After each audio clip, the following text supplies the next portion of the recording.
Bienvenidos a Ana Lucía Estela Estudio.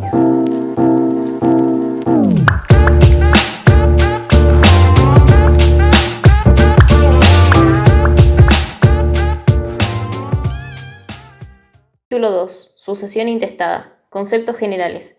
El régimen de la sucesión intestada, que como sabemos era aquella que tenía carácter supletorio, pues su apertura se producía por disposición de la ley a falta de testamento, ya porque el difunto no lo hubiera otorgado o careciera de validez, o bien porque el heredero instituido hubiera renunciado a la herencia, se estudiará siguiendo su línea evolutiva, que en esta materia más que en ninguna otra muestra con clara nitidez el dualismo derecho civil y derecho pretoriano, a la vez que el progresivo desarrollo histórico del derecho romano.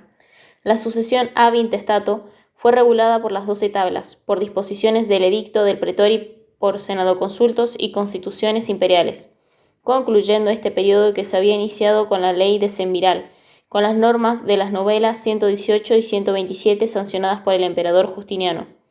La sucesión de derecho civil. La sucesión intestada del derecho civil encuentra su regulación en el precepto de la ley de las 12 tablas, que dice: si muere intestado, sin herederos suyos, tenga la familia el agnado más próximo. Si no hubiese agnados, sea heredero el gentil. Si intestatus moritur cuis suus eres nec exit ad agnatus proximus familiam abeto. Si agnatus nec exit gentiles familiam avento.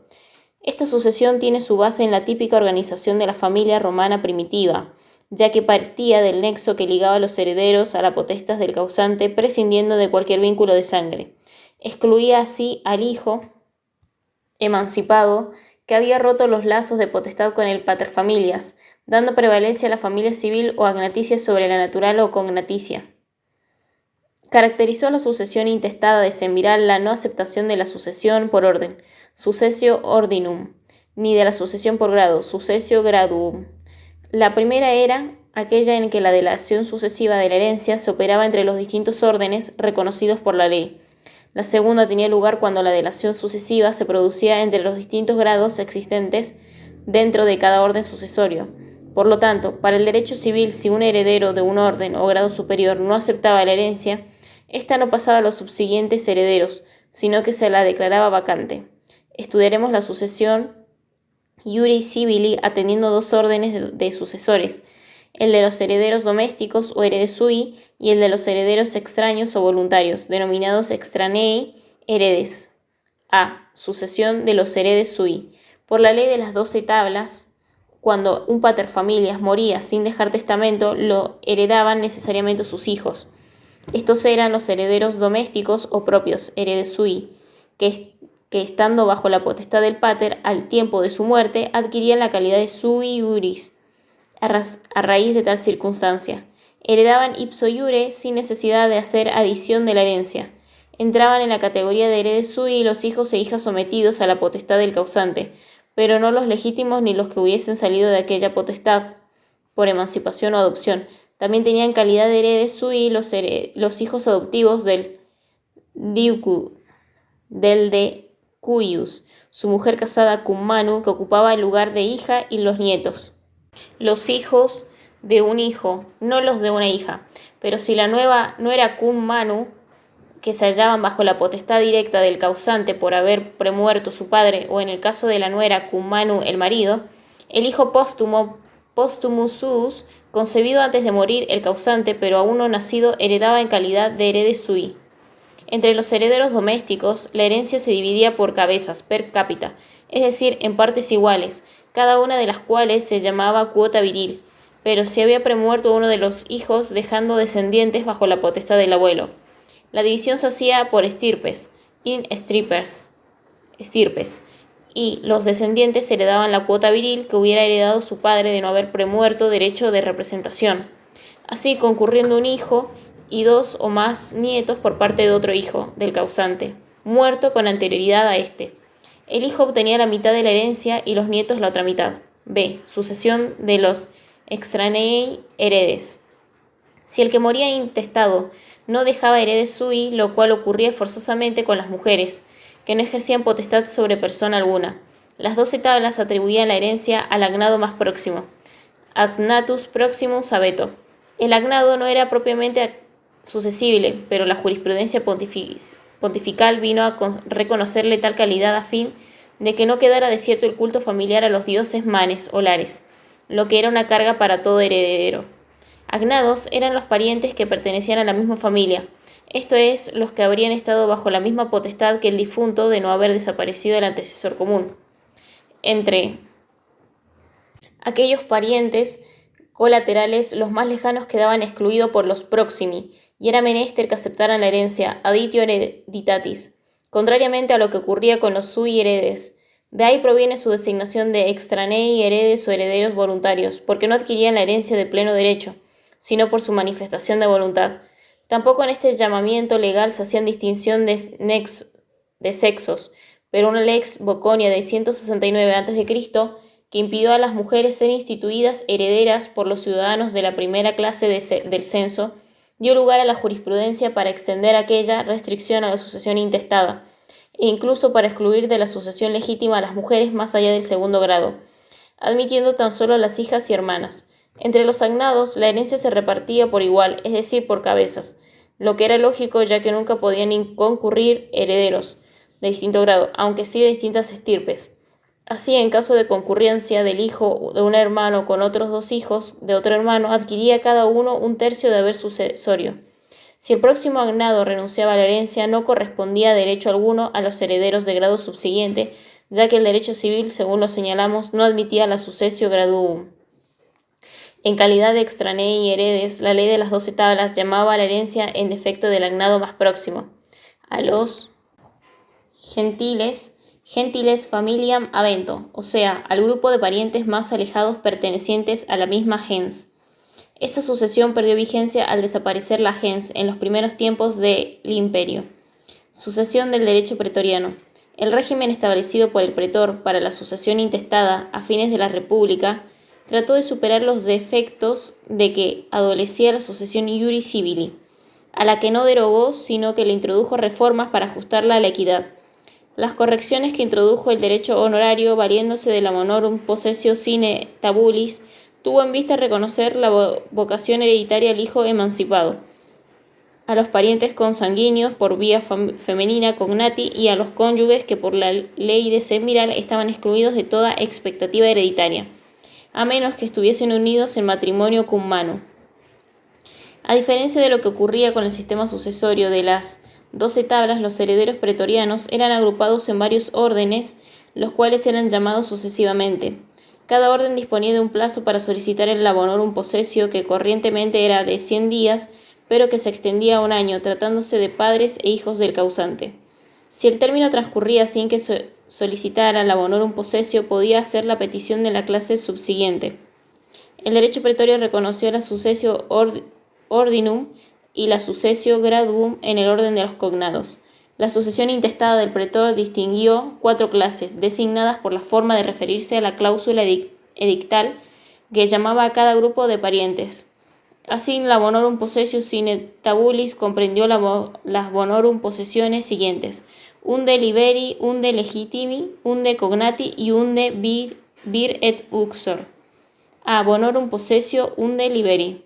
En esta clase llamaba el pretor juntamente con los heredes sui a los descendientes que habían salido de la potestad del causante. Comprendía, por tanto, a los que por emancipación hubieran quedado libres de la potestad paterna e igualmente a los hijos, dados en adopción y luego emancipados por el padre adoptivo. No entraban en este orden los que por adopción hubieran ingresado a otra familia. La adquisición del bonorum possessio unde liberi, lo mismo que las demás, requería la asignación por el pretor. Tenía carácter cum re respecto de los herederos civiles. En esta bonorum possessio, cuando los herederos eran del mismo grado, la división de la herencia se hacía per cápita, y si eran de grado distinto, por estirpes, por una disposición introducida por Juliano en el edicto Nova Clausula Iuliani. Se resolvió que el emancipado cuyos hijos hubieran quedado bajo la potestad del pater solamente concurría a la sucesión paterna por la mitad, debiendo la otra ser otorgada a sus hijos. Otra norma pretoria obligaba al hijo emancipado que participaba de la herencia con sus hermanos sometidos a potestad, herede sui, a repartir con ellos cuanto había adquirido por su cuenta. Este aporte que se imponía al hijo libre de potestad para igualar su situación con la de los sui, que habían contribuido a la formación del acervo hereditario hasta la muerte del causante, se impuso en el derecho romano por medio del instituto de la colación, colatio bonorum, que estudiaremos más adelante. B. Bonorum possessio unde legitimi. En este orden figuraban las personas que al tiempo de solicitar el otorgamiento de la bonorum possessio eran llamadas a la sucesión por el derecho civil. Los heredes sui seguidamente en el proximus agnatus, y en tiempos antiguos los gentiles se beneficiaban con este segundo llamamiento realizado por el pretor, en perfecta coincidencia con el derecho civil. La bonorum possessio unde legitimi, en caso de que hubiera herederos civiles con mejor derecho, se concedía sine re. C. Bonorum possessio unde cognati. A falta del segundo orden sucesorio, el pretor llamaba a suceder a los cognados o parientes de sangre más próximos. La vocación hereditaria de esos colaterales llegaba hasta el sexto grado, hijos de primos hermanos entre sí, y en la herencia de un sobrinus, hijo de un primo, hasta el hijo o hija de otro sobrinus que está en séptimo grado. Como en la sucesión civil, los más próximos en grado excluían a los más remotos y los de igual grado se repartían la herencia per cápita. El parentesco, por consanguinidad, podía derivar de la madre lo mismo que del padre. Por primera vez se tuvo por sucesibles a los parientes por línea femenina. El parentesco adoptivo era equiparado al consanguíneo a los fines de la concesión de la bonorum possessio unde cognati. De bonorum possessio unde vir et uxor. En último lugar, el pretor confería la bonorum possessio al cónyuge superstite. En el matrimonio cum manu, la mujer heredaba a su marido como sui heredes, porque ocupaba el lugar de hija, pero el marido no tenía igual derecho respecto de su esposa. En el matrimonio sine manu, los cónyuges podían heredarse recíprocamente, pero heredaban solo por virtud del otorgamiento de la bonorum possessio, unde vir et uxor, que tenía carácter sine re, en defecto de cualquier otro pariente. Sucesión del derecho imperial. Las reformas que se operan en el sistema hereditario romano, por virtud de la legislación imperial, tienen por objeto continuar la tendencia nacida en el derecho pretorio de reconocer la prevalencia del parentesco natural o de sangre sobre el agnaticio. Así, por los senadoconsultos Tertuliano y Orficiano y las constituciones imperiales Valentiniana y Anastasiana, se avanza en la evolución de la sucesión intestada del derecho romano mediante un conjunto normativo complejo y a veces contradictorio que va a tener su corrección en el corpus de Justiniano. A. Senadoconsultos Tertuliano y Orficiano. El Senatus Consultum Tertulianum de época del emperador Adriano concedió a las madres que gozaran del ius liberorum, ingenuas con 3 hijos y libertas con 4, el derecho de suceder a sus hijos en la clase de los agnados. No obstante, se daba preferencia sobre ellas no solo a los sui y a los liberi, sino también al padre y hermanos consanguíneos del causante, entrando en partes iguales con las hermanas del mismo y precediendo a los demás agnados. Inversamente, el Senatus Consultum Orfitianum, dictado en el año 178 bajo el gobierno del emperador Marco Aurelio, dispuso que los hijos sucedieran a la madre con exclusión de los consanguíneos y además agnados de aquella. B. Constituciones Valentiniana y Anastasiana. Por disposición del emperador Valentiniano II, los nietos sucedían junto con los hijos y los agnados a la abuela paterna y a los abuelos maternos. Justiniano otorgó preferencias a los descendientes sobre cualquier agnado. Por obra del emperador Anastasio, la cognación se impuso también en línea colateral y se dispuso que podían suceder entre sí los hermanos y hermanas emancipados junto con los no emancipados, aunque no por partes iguales, sino en porción menor que estos últimos. La restricción fue abolida por Justiniano. Sucesión del derecho justiniano, novelas 118 y 127. El derecho sucesorio de la época, no obstante su aspiración a un sistema simplificado de principios, ofreció un conjunto tan amplio y confuso de normas jurídicas que fue una sentida necesidad de su reforma y consecuentemente su ordenación. Esta tarea la cumple el emperador Justiniano, quien una vez finalizada la labor compilatoria sanciona en el año 543 la novela 118, que se completa con la 127 del 548. Por ellas, Se sistematiza el derecho sucesorio intestado y se dejan sin efecto los estorbos de la jurisprudencia consuetudinaria. La sucesión del derecho justiniano aparece con algunas características fundamentales que le dan una definida peculiaridad. Así, la primacía del parentesco natural sobre el civil o agnaticio con la distribución de los parientes de sangre en 3 órdenes de sucesibles: los descendientes, los ascendientes y los colaterales. En cuanto a la partición de la herencia, se hacía por troncos entre los descendientes y los sobrinos o las sobrinas, y por cabeza, si se trataba de los demás parientes. Por fin, las novelas admitieron en toda su extensión la successio ordinum et gradum, evitando con ello la frecuencia de las herencias vacantes. Entrando a las normas especiales a cada orden de herederos, debemos aclarar que los colaterales se distribuyeron en 3 clases: hermanos y hermanas carnales y sus hijos, hermanos y hermanas de padre o madre y sus hijos, y por último los demás colaterales. De esto resultó que el régimen hereditario ab intestato de las novelas 118 y 127 comprendiera los siguientes órdenes: descendientes, ascendientes y hermanos y hermanas carnales o doble vínculo, germani y sus hijos, hermanos y hermanas de padre, consanguinei o madre, uterini, y sus hijos, otros colaterales hasta 6º o 7º grado. A. Descendientes. Heredaban en primer término, con exclusión de los demás parientes, fueran por vía paterna o materna, estuvieran emancipados o no, se tratara de naturales o adoptivos. El descendiente de grado más próximo excluía al de grado ulterior. Si los descendientes eran del mismo grado, la partición se hacía por cabezas, y si habiendo varios hijos uno de ellos hubiera fallecido dejando descendientes, estos se heredaban en lugar del padre premuerto por derecho de representación, caso en el cual la partición se hacía in estirpe. B. Ascendientes, hermanos y hermanas carnales y sus hijos. A falta de descendientes, la sucesión correspondía a los ascendientes paternos y maternos, y a los hermanos o hermanas del mismo padre y madre, hermanos de doble vínculo o germanos. Cuando solo había ascendientes, se heredaban los de grado más próximo, con exclusión de los de grado más remoto.